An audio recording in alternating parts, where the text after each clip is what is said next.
Hello guys, ഞാനും എൻ്റെ front ആതിരയും കൂടെ ഒരു 1 വീക്ക് ഇരുന്ന് പ്ലാൻ ചെയ്തിട്ട് ഒന്ന് ഔട്ടിങ് പോയതാണ്. പക്ഷേ ആ പ്ലാനിങ് ഒക്കെ ഫ്ലോപ്പ് ആക്കിയിട്ട് ആതിര കൈ തന്നിട്ടുണ്ട്. അതെന്താണെന്നുള്ളത് ഈ വീഡിയോയിൽ ഞാൻ പറയുന്നുണ്ട്. അപ്പോൾ വീഡിയോ എല്ലാവരും സ്കിപ്പ് ചെയ്യാണ്ട് കാണാം. ഇനി ഞാൻ എന്നെക്കുറിച്ചൊന്ന് ഇൻട്രൊഡ്യൂസ് ചെയ്യാം. എൻ്റെ പേര് അഫ്സിന. ആദ്യമായിട്ട് വീഡിയോ കാണുന്ന ആരെങ്കിലും ഉണ്ടെങ്കിൽ അവർക്ക് മനസ്സിലാവാൻ വേണ്ടിയിട്ടാണ് ഞാൻ പറയുന്നത്. ഞാൻ കോഴിക്കോടാണ് താമസം. എൻ്റെ സ്ഥലം കോഴിക്കോടാണ്.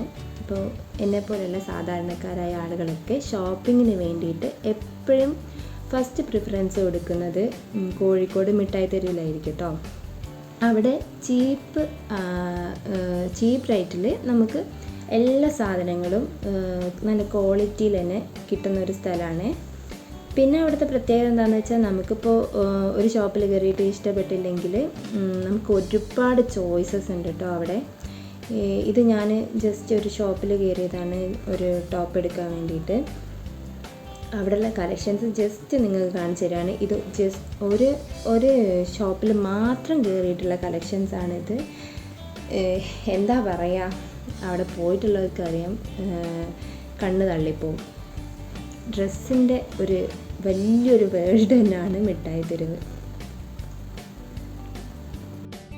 ഡ്രസ്സ് മാത്രമല്ല കേട്ടോ, നമുക്കിപ്പോൾ എന്താണോ വേണ്ടത് അത് മിഠായി തെരുവിലുണ്ട്. അങ്ങനെയാണ് മിഠായി തെരുവിനെ കുറിച്ച് പറയേണ്ടതെന്നാണ് എനിക്ക് തോന്നിയത്.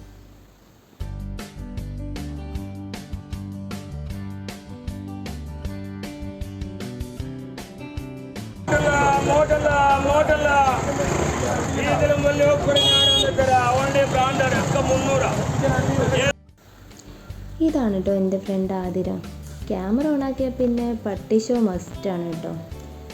ഇതിൻ്റെ ഒരു ബെസ്റ്റ് ഫ്രണ്ട് തന്നെയാണ് എന്നൊക്കെ പറയാൻ കാരണം എന്തെങ്കിൽ കുറേ ഫ്രണ്ട്സ് ഉണ്ട്. അതിൽ എന്താ പറയുക, ഇവിടേക്ക് എങ്ങനെ സ്പെഷ്യലാണെന്ന് വെച്ചാൽ, ഞാൻ ഇങ്ങനെ എത്ര ഡൗൺ ആയി കിടക്കുകയാണെങ്കിലും ജസ്റ്റ് അവളെന്നെ വിളിച്ചാൽ ഞാൻ പെട്ടെന്ന് ഓണാവും കേട്ടോ. അങ്ങനെ ഒരു പവർ ഇവൾക്കുണ്ട്. ഇങ്ങനെ ചില ആൾക്കാർ ഇങ്ങനെ പോസിറ്റീവായി നിൽക്കുന്ന ആൾക്കാരായിട്ട് നമ്മളിങ്ങനെ സെറ്റാകുമ്പോൾ നമ്മളും പോസിറ്റീവ് ആവുമെന്നൊക്കെ പറയില്ലേ, അങ്ങനത്തെ ഒരു ടൈപ്പ് ഫ്രണ്ടാണ്. കുറേ കിടന്നിങ്ങനെ അലഞ്ഞതാണല്ലോ, അപ്പോൾ ദാഹിച്ചിട്ട് ജസ്റ്റ് ഒരു മൊജിറ്റോ കുടിക്കാമെന്ന് വിചാരിച്ച്. അവൾ ജ്യൂസാണ് വാങ്ങിച്ച്, ഞാൻ മൊജിറ്റോ വാങ്ങി കുടിച്ചു.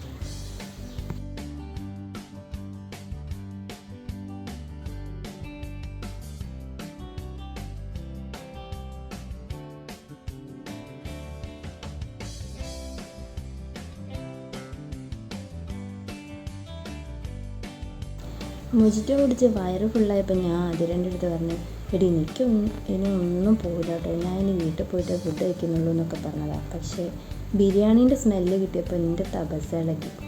ഞങ്ങൾ പിന്നെ ബിരിയാണിയൊക്കെ കഴിച്ചിട്ടാണ് പോയത്. ഇന്നത്തെ കറക്കമൊക്കെ കഴിഞ്ഞ് ആതിരൻ്റെ വീട്ടിലെത്തിയിട്ടുണ്ട്. ഒരു വലിയ സ്റ്റോറി പറയാനുണ്ട് കേട്ടോ. ഇന്ന് പുറത്ത് പോകാൻ വേണ്ടിയിട്ട് ഒരാഴ്ച ആയില്ലേ അതിലെ ഡിസ്കഷൻ തുടങ്ങിയിട്ട്, ഒരാഴ്ച കിടന്ന് കട്ടാകൂല ഇത് പറഞ്ഞിട്ട് ഇത് എന്തിനാ പറ്റുക. ഒരാഴ്ച ഇരുന്ന് ഡിസ്കസ് ചെയ്ത് ഇന്നലെ രാത്രിയും കൂടെ ഞാൻ പറഞ്ഞ അതിൽ ഇന്ന് ഡ്യൂട്ടിക്ക് പോകുന്നതാണ്, ഇന്ന് ഈ പോവാൻ വേണ്ടിയിട്ട് ലീവ് എടുത്തതാണ്. ഒരാഴ്ച മുന്നേ പറഞ്ഞിട്ടൊക്കെ ലീവൊക്കെ എടുത്തു.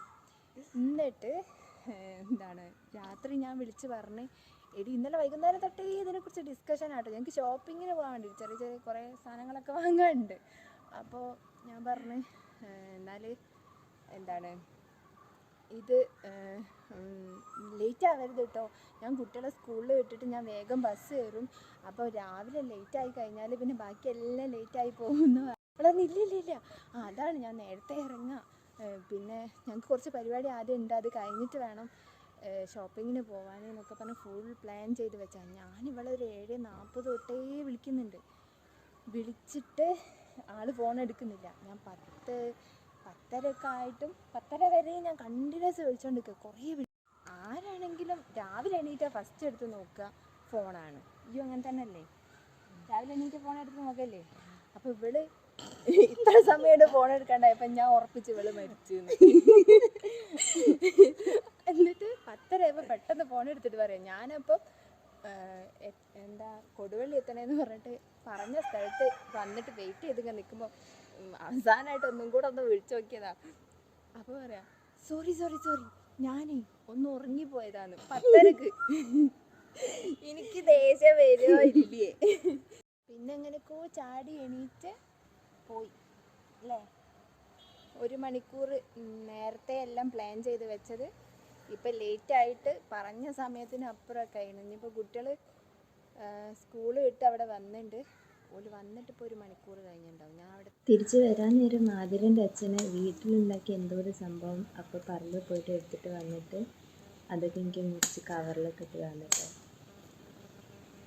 എന്താ ഇതിൻ്റെ പേരെന്താന്നുള്ളത് ഞാൻ മറന്നുപോയി. അപ്പോൾ പറഞ്ഞു തന്നിട്ടുണ്ടെങ്കിൽ പക്ഷെ ചേനയല്ല, ചേന പോലെ ഇരിക്കും. വീട്ടിലെത്തി ഫ്രഷായി ഇനി മൈലാഞ്ചി ഇടാം കേട്ടോ. പെരുന്നാളിൻ്റെ 2 ദിവസം മുന്നാണ് മൈലാഞ്ചി ഇടുന്നത്. പക്ഷേ വീഡിയോ എഡിറ്റ് ചെയ്ത് അപ്ലോഡ് ചെയ്യുന്ന തലേ ദിവസമാണ്. എനിക്ക് സമയം കിട്ടിയില്ല. അതുകൊണ്ട് എന്താ പറയുക, കുറച്ച് ലേറ്റായി എഡിറ്റ് ചെയ്യാനൊക്കെ. ഇത് ഞാൻ എടുത്തു പറയാൻ കാരണം ഞാൻ ഈ 2 വീഡിയോ, അതായത് പെരുന്നാൾ തലേന്നുള്ളതും അതിൻ്റെ തലേന്നത്തെ ദിവസത്തെ വീഡിയോയും കുറച്ച് റിലേറ്റഡ് ആണ്. നിങ്ങൾക്ക് കാണുമ്പോൾ മനസ്സിലാവും. 2 വീഡിയോ ഞാൻ ഒരേ ദിവസം തന്നെ അപ്ലോഡ് ചെയ്യുന്നുണ്ട്.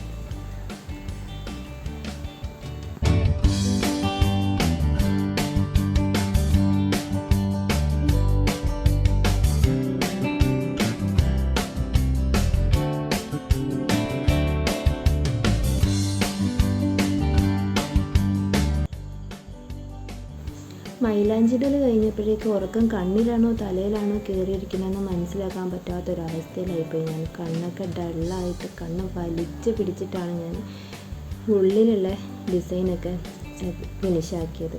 ജസ്റ്റ് സിമ്പിൾ ഡിസൈൻ കൊടുത്താൽ മതി എന്നൊക്കെയുള്ളൊരു മൈൻഡായിപ്പോയി. പിന്നെ ഇതിൻ്റെ സ്റ്റെയിനും കാര്യമൊക്കെ നെക്സ്റ്റ് വീഡിയോയിൽ കാണിക്കുന്നുണ്ട് കേട്ടോ. അപ്പോൾ എല്ലാവരും നെക്സ്റ്റ് വീഡിയോ കാണാൻ മറക്കരുത്.